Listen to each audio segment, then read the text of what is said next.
இதில் முழுக்க முழுக்க அரசியல் உள்நோக்கம் கொண்ட இது அரசியல் படுகொலை.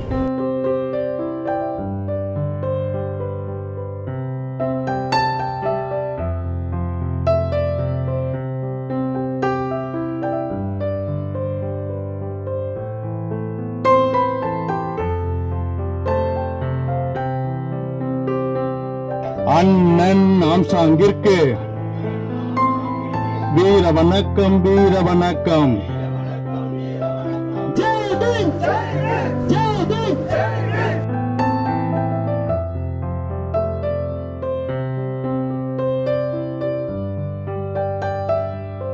படத்திறப்பு நிகழ்வு கோயம்பேடு சுமை தூக்கும் தொழிலாளர்கள், குறிப்பாக ஜெய்பீம் சங்கமும் விடுதலை சிறுத்தைகள் கட்சியின் கோயம்பேடு பகுதியை சார்ந்த பொறுப்பாளர்கள், வியாபாரி சங்கத்தை சார்ந்த புரட்சியாளர் அம்பேத்கர் வியாபாரிகள் சங்கத்தை சார்ந்த கருப்பையா, அண்ணன் மிச்சர்கடை செல்வராஜ், அண்ணன் கோமகன், அண்ணன் சங்கீதா சுப்பிரமணியன், பகலவன் மற்றும் ஸ்ரீதர், ஜெய்பீம் சங்கத்தினுடைய செயலாளர் தலைவர் செல்வகுமார் உள்ளிட்ட தோழர்கள், குறிப்பாக விடுதலை சிறுத்தைகள் கட்சியை சார்ந்த திட்டக்குடி பகுதியை சார்ந்த பெருவாரியான தோழர்கள் இதில் பங்கேற்று அண்ணன் ஆம்ஸ்ட்ராங் அவர்களுக்கு அவருடைய படத்திற்கு மாலை அணிவித்து மலர் தூவி இங்கே வீர வணக்கம் செலுத்தப்பட்டது. அவருடைய நினைவையும் இங்கே போற்றப்பட்டது. அண்ணன் ஆம்ஸ்ட்ராங் அவர்கள் தலைவர் எழுச்சி தமிழர் அவர்கள் மீது தீவிர பற்று கொண்டவர். ஒடுக்கப்பட்ட விளிம்புநிலை மக்களுக்காக களத்திலே நின்று புரட்சியாளர் அம்பேத்கர், தந்தை பெரியார் ஆகியோரின் கொள்கைகளை மக்களிடத்திலே கொண்டு சென்றவர். அப்பேற்பட்ட அந்த மனிதரை சமூக விரோதிகள் வெட்டி படுகொலை செய்து விட்டார்கள். அவருக்கு இந்நாளில் அனைத்து தரப்பு மக்களின் சார்பாகவும் கோயம்பேடு பகுதி மக்களின் சார்பாகவும் வீர வணக்கத்தை செலுத்தி அண்ணன் அவர்கள் எடுத்து சென்ற பணியினை தம்பிகளாகிய அவர்கள் அனைவரும் புரட்சியாளர் அம்பேத்கருடைய கருத்துக்களை கொண்டு செல்வார்கள். அதன் வழியிலே விடுதலை சிறுத்தைகள் இன்றைக்கு பயணிக்கிறது. தலைவர் எழுச்சி தமிழர் அவர்கள் இன்றைக்கு ஒடுக்கப்பட்ட மக்களின் விடுதலைக்காக தன் வாழ்வை அர்ப்பணித்து அந்த மக்களுக்காக போராடுவதை பல நேரங்களில் அண்ணன் ஆம்ஸ்ட்ராங் அவர்கள் பல மேடைகளில் பேசியிருக்கிறார். தலைவர் எழுச்சி தமிழர் அவருடைய பிறந்த நாளில் அண்ணன் ஆம்ஸ்ட்ராங் அவர்கள் ஓர் உடன் பிறந்த சகோதரனைப் போல் உடன் நின்று அவருக்கு புத்தகங்களை பரிசு வழங்கி அவரை வாழ்த்தி என் அண்ணன் என்று வாய் நிறைய அழைத்திருக்கிறார். இன்றைக்கு அவர் நம்மோடு இல்லை.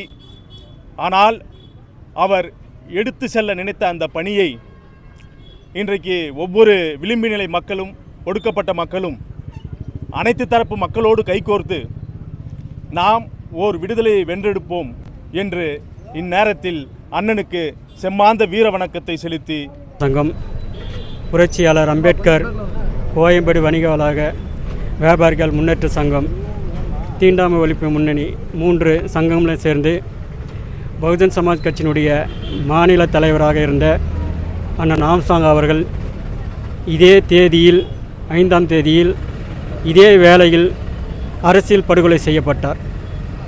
இந்த படுகொலைக்கு நீதி கேட்டு இன்றைக்கு அமைதி பேரணி நடைபெறுவதாக இருந்ததை மெழுகுவர்த்தி ஏந்தி காவல்துறை அதற்கு அனுமதி வழங்காததால் இந்த அஞ்சலி செலுத்த நிகழ்ச்சி இங்கு நடைபெறுகிறது.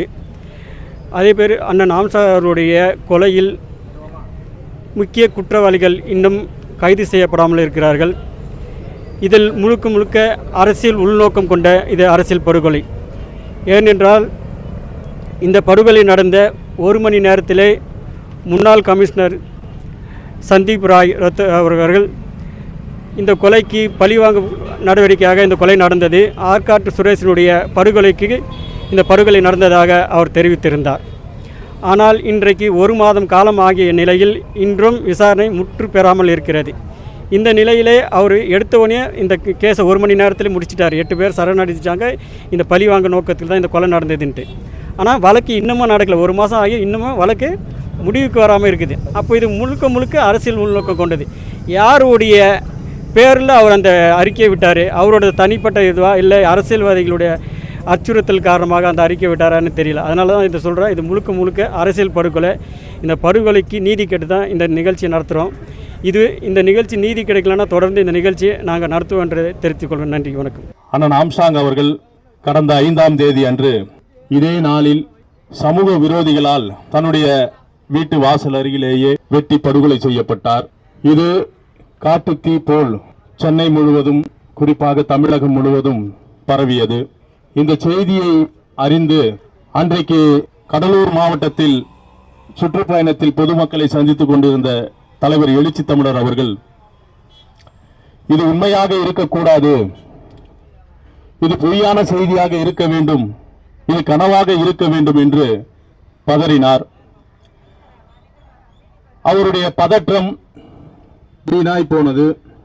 ஆனால் அண்ணன் ஆம்ஸ்ட்ராங் அவர்கள் படுகொலை செய்யப்பட்டது உண்மை என்ற செய்தி வந்தவுடன் கடலூர் மாவட்டத்திலிருந்து தன்னுடைய சுற்றுப்பயணத்தை எல்லாம் உடனடியாக நிறுத்திவிட்டு அன்று இரவே சென்னை திரும்பினார்.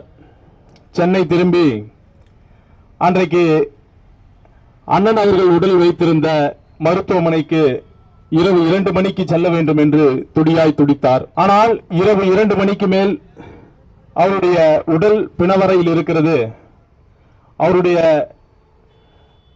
உடலை இதற்கு மேல் நாம் அங்கே பார்க்க முடியாது, காலைதான் அவருடைய உடலை பார்க்க முடியும் என்ற அதிகாரிகள் கொடுத்த தகவலின்படி காலை எழுந்து உடனடியாக மருத்துவமனைக்கு சென்று அண்ணன் ஆம்ஸ்ட்ராங் அவர்களின் உடலை கண்டு பேரதிர்ச்சி அடைந்தார். கண்ணீர் விட்டு கதறினார். ஏன் என்று சொன்னால், அண்ணன் ஆம்ஸ்ட்ராங் அவர்கள் மீது தலைவர் எழுச்சி தமிழர் அவர்கள் மிகுந்த அன்பு கொண்டிருந்தார். ஒரு உழைக்கும் விளிம்பு நிலை சமூகத்திலிருந்து சுயம்புவாக தன்னை வளர்த்துக் கொண்ட தம்பி ஆம்ஸ்ட்ராங் என்று பல மேடைகளில் பல இடங்களில் அண்ணன் அவர்கள் கூறியிருக்கிறார்.